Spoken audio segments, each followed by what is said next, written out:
Good evening. In the life of all free nations, there come moments that decide the direction of a country and reveal the character of its people. We are now at such a moment.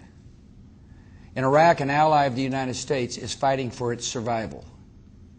Terrorists and extremists who are at war with us around the world are seeking to topple Iraq's government, dominate the region, and attack us here at home. If Iraq's young democracy can turn back these enemies, it will mean a more hopeful Middle East and a more secure America. This ally has placed its trust in the United States. And tonight, our moral and strategic imperatives are one. We must help Iraq defeat those who threaten its future and also threaten ours. 8 months ago, we adopted a new strategy to meet that objective, including a surge in U.S. forces that reached full strength in June. This week, General David Petraeus and Ambassador Ryan Crocker testified before Congress about how that strategy is progressing. In their testimony, these men made clear that our challenge in Iraq is formidable. Yet they concluded that conditions in Iraq are improving, that we are seizing the initiative from the enemy, and that the troop surge is working. The premise of our strategy is that securing the Iraqi population is the foundation for all other progress. For Iraqis to bridge sectarian divides, they need to feel safe in their homes and neighborhoods. For lasting reconciliation to take root, Iraqis must feel confident that they do not need sectarian gangs for security. The goal of the surge is to provide that security and to help prepare Iraqi forces to maintain it. As I will explain tonight, our success in meeting these objectives now allows us to begin bringing some of our troops home. Since the surge was announced in January, it has moved through several phases. First was the flow of additional troops into Iraq, especially Baghdad and Anbar province. Once these forces were in place, our commanders launched a series of offensive operations to drive terrorists and militias out of their strongholds. And finally, in areas that have been cleared, we are surging diplomatic and civilian resources to ensure that military progress is quickly followed up with real improvements in daily life. Anbar province is a good example of how our strategy is working. Last year, an intelligence report concluded that Anbar had been lost to al-Qaeda. Some cited this report as evidence that we had failed in Iraq and should cut our losses and pull out. Instead, we kept the pressure on the terrorists. The local people were suffering under the Taliban-like rule of al-Qaeda, and they were sick of it. So they asked us for help. To take advantage of this opportunity, I sent an additional 4,000 Marines to Anbar as part of the surge. Together, local sheikhs, Iraqi forces, and coalition troops drove the terrorists from the capital of Ramadi and other population centers. Today, a city where al-Qaeda once planted its flag is beginning to return to normal. Anbar citizens who once feared beheading for talking to an American or Iraqi soldier now come forward to tell us where the terrorists are hiding. Young Sunnis who once joined the insurgency are now joining the army and police. And with the help of our provincial reconstruction teams, new jobs are being created and local governments are meeting again. These developments do not often make the headlines, but they do make a difference. During my visit to Anbar on Labor Day, local Sunni leaders thanked me for America's support. They pledged they would never allow al-Qaeda to return, and they told me they now see a place for their people in a democratic Iraq. The Sunni governor of Anbar province put it this way: our tomorrow starts today. The changes in Anbar show all Iraqis what becomes possible when extremists are driven out. They show al-Qaeda that it cannot count on popular support, even in a province its leaders once declared their home base. And they show the world that ordinary people in the Middle East want the same things for their children that we want for ours: a decent life and a peaceful future. In Anbar, the enemy remains active and deadly. Earlier today, one of the brave tribal sheikhs who helped lead the revolt against al-Qaeda was murdered. In response, a fellow Sunni leader declared, "We are determined to strike back and continue our work." And as they do, they can count on the continued support of the United States. Throughout Iraq, too many citizens are being killed by terrorists and death squads. And for most Iraqis, the quality of life is far from where it should be. Yet General Petraeus and Ambassador Crocker report that the success in Anbar is beginning to be replicated in other parts of the country. 1 year ago, much of Baghdad was under siege. Schools were closed, markets were shuttered, and sectarian violence was spiraling out of control. Today, most of Baghdad's neighborhoods are being patrolled by coalition and Iraqi forces who live among the people they protect. Many schools and markets are reopening. Citizens are coming forward with vital intelligence. Sectarian killings are down, and ordinary life is beginning to return. 1 year ago, much of Diyala province was a sanctuary for Al-Qaeda and other extremist groups, and its capital of Baquba was emerging as an Al-Qaeda stronghold. Today, Baquba is cleared. Diyala province is the site of a growing popular uprising against the extremists, and some local tribes are working alongside coalition and Iraqi forces to clear out the enemy and reclaim their communities. 1 year ago, Shia extremists and Iranian-backed militants were gaining strength and targeting Sunnis for assassination. Today, these groups are being broken up, and many of their leaders are being captured or killed. These gains are a tribute to our military. They are a tribute to the courage of the Iraqi security forces, and they are the tribute to an Iraqi government that has decided to take on the extremists.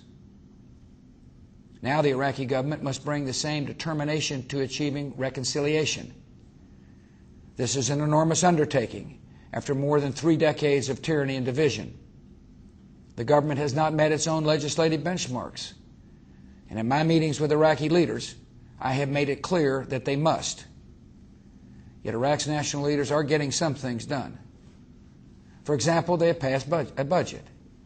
They are sharing oil revenues with the provinces. They are allowing former Baathists to rejoin Iraq's military or receive government pensions. Local reconciliation is taking place. The key now is to link this progress in the provinces to progress in Baghdad. As local politics change, so will national politics. Our troops in Iraq are performing brilliantly. Along with the Iraqi forces, they have captured or killed an average of more than 1,500 enemy fighters per month since January. Yet ultimately, the way forward depends on the ability of Iraqis to maintain security gains. According to General Petraeus and a panel chaired by retired General Jim Jones, the Iraqi army is becoming more capable, although there's still a great deal of work to be done to improve the national police. Iraqi forces are receiving increased cooperation from local populations, and this is improving their ability to hold areas that have been cleared. Because of this success, General Petraeus believes we have now reached the point where we can maintain our security gains with fewer American forces. He has recommended that we not replace about 2,200 Marines scheduled to leave Anbar province later this month. In addition, he says it will soon be possible to bring home an Army Combat Brigade for a total force reduction of 5,700 troops by Christmas. And he expects that by July, we will be able to reduce our troop levels in Iraq from 20 combat brigades to 15. General Petraeus also recommends that in December, we begin transitioning to the next phase of our strategy in Iraq.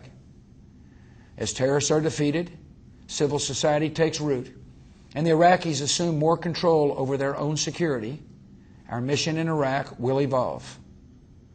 Over time, our troops will shift from leading operations to partnering with Iraqi forces, and eventually to overwatching those forces.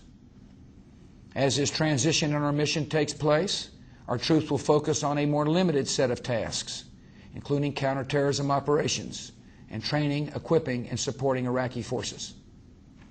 I have consulted with the Joint Chiefs of Staff, other members of my national security team, Iraqi officials, and leaders of both parties in Congress. I have benefited from their advice, and I have accepted General Petraeus' recommendations. I have directed General Petraeus and Ambassador Crocker to update their joint campaign plan for Iraq so we can adjust our military and civilian resources accordingly. I have also directed them to deliver another report to Congress in March. At that time, they will provide a fresh assessment of the situation in Iraq and of the troop levels and resources we need to meet our national security objectives. The principle guiding my decisions on troop levels in Iraq is return on success. The more successful we are, the more American troops can return home. And in all we do, I will ensure that our commanders on the ground have the troops and flexibility they need to defeat the enemy. Americans want our country to be safe and our troops to begin coming home from Iraq. Yet those of us who believe success in Iraq is essential to our security, and those who believe we should begin bringing our troops home, have been at odds. Now, because of the measure of success we're seeing in Iraq, we can begin seeing troops come home. The way forward I've described tonight makes it possible, for the first time in years, for people who have been on opposite sides of this difficult debate to come together. This vision for a reduced American presence also has the support of Iraqi leaders from all communities. At the same time, they understand that their success will require U.S. political, economic, and security engagement that extends beyond my presidency. These Iraqi leaders have asked for an enduring relationship with America, and we are ready to begin building that relationship in a way that protects our interests in the region and requires many fewer American troops. The success of a free Iraq is critical to the security of the United States. A free Iraq will deny al-Qaeda a safe haven. A free Iraq will counter the destructive ambitions of Iran. A free Iraq will marginalize extremists, unleash the talent of its people, and be an anchor of stability in the region. A free Iraq will set an example for people across the Middle East. A free Iraq will be our partner in the fight against terror, and that will make us safer here at home. Realizing this vision will be difficult, but it is achievable. Our military commanders believe we can succeed. Our diplomats believe we can succeed. And for the safety of future generations of Americans, we must succeed. If we were to be driven out of Iraq, extremists of all strains would be emboldened. Al-Qaeda could gain new recruits and new sanctuaries. Iran would benefit from the chaos and would be encouraged in its efforts to gain nuclear weapons and dominate the region. Extremists could control a key part of the global energy supply. Iraq could face a humanitarian nightmare. Democracy movements would be violently reversed. We would leave our children to face a far more dangerous world. And as we saw on September the 11th, 2001, those dangers can reach our cities and kill our people. Whatever political party you belong to, whatever your position on Iraq, we should be able to agree that America has a vital interest in preventing chaos and providing hope in the Middle East. We should be able to agree that we must defeat al-Qaeda, counter Iran, help the Afghan government, work for peace in the Holy Land, and strengthen our military so we can prevail in the struggle against terrorists and extremists. So tonight I want to speak to members of the United States Congress. Let us come together on a policy of strength in the Middle East. I thank you for providing crucial funds and resources for our military. And I ask you to join me in supporting the recommendations General Petraeus has made and the troop levels he has asked for. To the Iraqi people, you have voted for freedom, and now you are liberating your country from terrorists and death squads. You must demand that your leaders make the tough choices needed to achieve reconciliation. As you do, have confidence that America does not abandon our friends, and we will not abandon you. To Iraq's neighbors who seek peace, the violent extremists who target Iraq are also targeting you. The best way to secure your interests and protect your own people is to stand with the people of Iraq. That means using your economic and diplomatic leverage to strengthen the government in Baghdad. And it means the efforts by Iran and Syria to undermine that government must end. to the international community. The success of a free Iraq matters to every civilized nation. We thank the 36 nations who have troops on the ground in Iraq and the many others who are helping that young democracy. We encourage all nations to help by implementing the international compact to revitalize Iraq's economy, by participating in the neighbors' conferences to boost cooperation and overcome differences in the region, and by supporting the new and expanded mission of the United Nations in Iraq. To our military personnel, intelligence officers, diplomats, and civilians on the front lines in Iraq, you have done everything America has asked of you. And the progress I have reported tonight is in large part because of your courage and hard effort. You are serving far from home, and our nation is grateful for your sacrifices and the sacrifices of your families. Earlier this year, I received an email from the family of Army Specialist Brandon Stout of Michigan. Brandon volunteered for the National Guard and was killed while serving in Baghdad. His family has suffered greatly, yet in their sorrow, they see larger purpose. His wife Audrey says that Brandon felt called to serve and knew what he was fighting for. And his parents, Tracy and Jeff, wrote me this: "We believe this is a war of good and evil, and we must win, even if it costs the life of our own son. Freedom is not free."